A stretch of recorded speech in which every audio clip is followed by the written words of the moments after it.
تو زندگی دشوار ہو جاتی. اگر 1-2 میل دور ہوتی, یعنی اس کا ریڈیس ذرا بڑھ جاتا اگر, تو زندگی فریز ہو جاتی. اللہ اکبر, اللہ اکبر. وہ کیسا رب ہے. کوئی بلو پرنٹس نہیں ہیں, کوئی پہلے موجود کوئی نمونے نہیں ہیں کہ کیسے بنایا جائے, کیسے فاصلہ رکھا جائے, لیکن اس نے بنا دیا. رات کو آرام کے لیے بنا دیا, دن کو کام کے لیے بنا دیا, اس کام کے لیے روشن چراغ مہیا کر دیا. یہ روشن چراغ کیسا ہے, ہم اسے ذرا سا اپنی زبان میں یوں بات کر لیں. آج کل سب سے زیادہ تو اسپورٹس میں کرکٹ کھیلا جاتا ہے رات کے وقت. آپ کو اندازہ ہے کہ ایک کرکٹ میچ کے ایک چھوٹے سے گراؤنڈ کو ویسا روشن رکھنے کے لیے, حالانکہ وہ ویسا روشن پھر بھی نہیں ہوتا جیسا سورج کی روشنی میں ہوتا ہے. اور آپ میں سے جو لوگ کرکٹ سے دلچسپی رکھتے ہیں, جو ڈے میچز بھی دیکھتے ہیں, نائٹ میچز بھی دیکھتے ہیں, انہیں اچھی طرح سے اندازہ ہوگا کہ نائٹ میچز کا گراؤنڈ اتنا روشن نہیں ہوتا جیسا دن کا ہوتا ہے. اچانک ہی کوئی 1-2 بلب جلنا بند کر دیتے ہیں, میچ روک دینا پڑتا ہے. یہ انسانی کمزوریاں ہیں. پھر اخراجات کتنے ہیں وہ روشنی فراہم کرنے کے, اور رب کائنات نے مفت میں فراہم کر رکھے. ہم نے ایک روشن چراغ, ہم نے بارشیں برسائیں جس کے ذریعے سے تم غلہ اور سبزی اگاتے ہو. تھوڑی سی بات ہم سورہ نازعات سے بھی کر لیتے ہیں. اخرج منہا ماءہا ومرعاہا, یہ وہ زمین ہے کہ جس سے ہم نے تمہارے لیے پانی نکالا اور ضرورت کی چیزیں نکالی. والجبال ارساہا متاعا لکم ولانعامکم, پہاڑ گاڑ دیے جس میں تمہارے لیے سامان زیست ہے.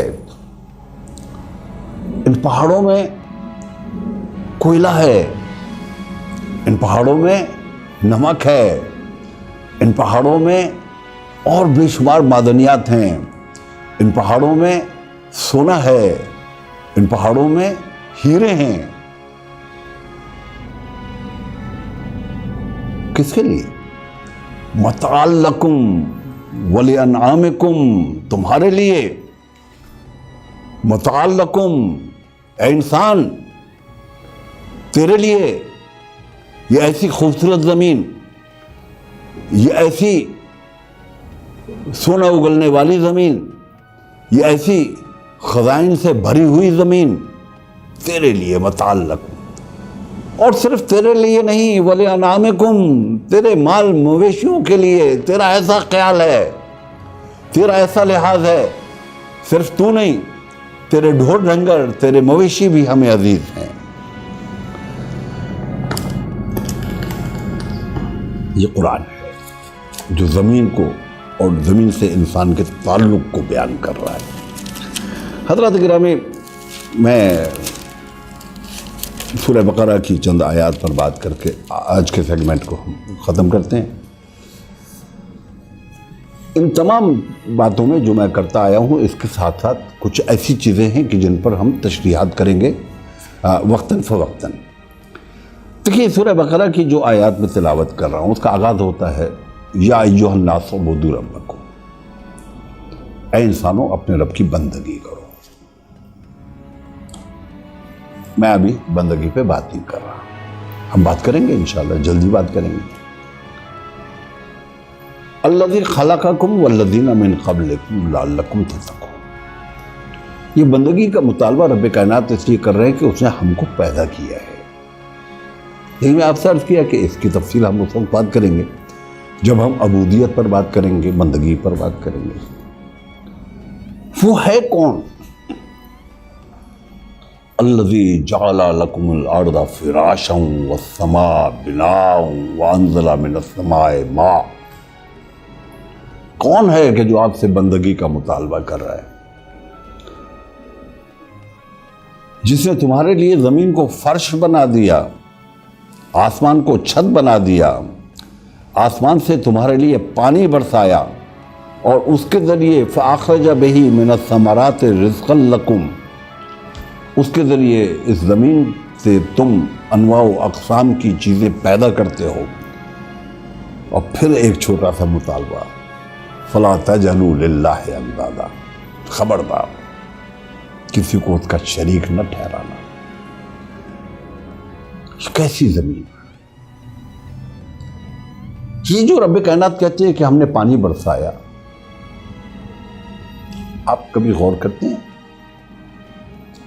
یہ پانی زندگی ہے. آپ کا اور ہمارا معاملہ یہ ہے کہ ہم گھر میں ٹیپ کھولتے ہیں، پانی آ جاتا ہے نلکے میں. ہمیں وضو کرنا ہو، ہمیں اپنی دیگر ضرورتیں پوری کرنی ہو، ہمیں پانی اپنے واش روم میں میسر ہوتا ہے، ہماری بہن بیٹیوں کو کچن میں میسر ہوتا ہے، ہماری گارڈننگ کرنی ہو تو ہمیں میسر ہوتا ہے، ہمیں گاڑی دھونی ہو تو پانی ہمارے گھر میں میسر ہوتا ہے. یہ پانی آپ تک کیسے پہنچتا ہے؟ آپ کہیں گے پانی پائپ لائنوں کے ذریعے سے پہنچتا ہے. بالکل ٹھیک ہے، پانی پائپ لائنوں کے ذریعے سے پہنچتا ہے. یہ پائپ لائنوں میں پانی کہاں سے آتا ہے؟ یہ دریاؤں سے آتا ہے، نہروں سے آتا ہے. یہ دریاؤں میں پانی کہاں سے آتا ہے؟ یہ بارشوں سے آتا ہے. اچھا، جب بارشیں نہیں ہوتی تب کہاں سے آتا ہے؟ یہ پہاڑوں میں. ہمارے ہاں ایک ہمارے دریاؤں کو پانی فراہم کرنے والی بہت بڑی جھیل مانسروور، اچھا وہاں سے آتا ہے. وہاں پانی کہاں سے آتا ہے؟ وہاں پانی گلیشیئرز پگھلتے ہیں. اچھا، گلیشیئرز میں پانی کہاں سے آتا ہے؟ یہ جو پانی برستا ہے وہ گلیشیئرز پر جم جاتا ہے، لہذا گلیشیئرز جب پگھلتے ہیں ان کا حجم کم ہو جاتا ہے. پھر رب کائنات ان پہ پانی برساتا ہے، ان کا حجم پھر بڑھ جاتا ہے. اچھا، ان کے اوپر پانی کیسے برستا ہے؟ یہ پانی سمندروں سے بھاپ کی صورت میں اٹھتا ہے. رب کائنات ارشاد فرماتے ہیں کہ پھر انہیں ہوائیں لیے پھرتی ہیں، پھر ہم انہیں لے جاتے ہیں، پھر ہم انہیں میدانوں پر برساتے ہیں، پھر ہم انہیں پہاڑوں پر برساتے ہیں. اور یہ جب ان ٹھنڈے ٹھار گلیشیئر تک پہنچتے ہیں تو یہ وہاں پر پانی برستا ہے اور جم جاتا ہے. اب یہ تو ایک مکمل سائیکل ہوا نا، ایک دائرہ بنا. سمندروں سے بھاپ کی صورت میں پانی اٹھنا، بادلوں کے ذریعے سے زمین پر برسنا، وہ زمین میں سے کچھ پانی کا جذب ہو کر کے کنووں میں، ٹیوب ویلوں میں آ جانا، کچھ کا دریاؤں اور ندی نالوں میں گر جانا، اور ایک بڑے حصے کا جا کر کے گلیشیئر پر جم جانا، اور پھر سال بھر وہ گلیشیئر سے پانی پگھل کر جھیل کو، اور جھیل سے دریاؤں کو، اور دریاؤں سے نہروں کو، اور نہروں سے ہمارے کھیتوں اور کھلیانوں تک. یہ نظام کس نے قائم کیا ہے؟ یہ نظام کس کے لیے قائم کیا ہے؟ حضرات گرامی، یہ سوچنے کی باتیں ہیں. میں پھر عرض کر دوں، انشاءاللہ قرآن کو قرآن سے سمجھیں گے، قرآن کو اس کی ضرورت کے مطابق سمجھیں گے، قرآن کو یوں سمجھیں گے کہ قرآن انسان کے لیے ہے، اور انسان رب کائنات کے فرمان کو پورا کرنے کے لیے ہے. دیکھتے رہیے یہ پروگرام بھی، اور اس کے بعد بھی انشاءاللہ ہر اتوار اس پروگرام کی ایک قسط آپ کے درمیان. اللہ حافظ.